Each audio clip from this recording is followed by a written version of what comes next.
we're looking at a 2021 FLTRXS Road Glide Special in the two-tone Billiard red and vivid black. Special does come with the Milwaukee-Eight 114 cubic inch engine.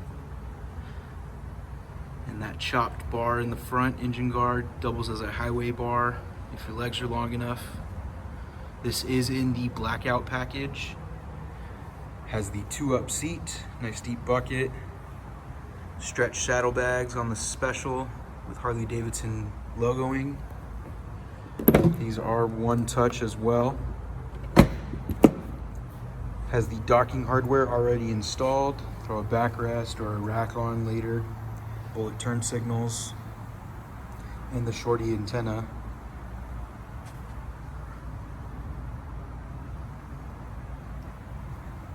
Side fill gas cap and beautiful Kraus Moto pullback risers and MX bar.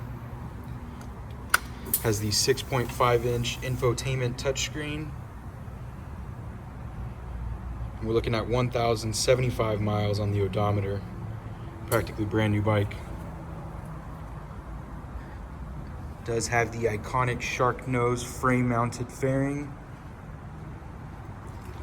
and the 19-inch black Prodigy wheels. Beautiful wheels. Let's go ahead and hear a cold start.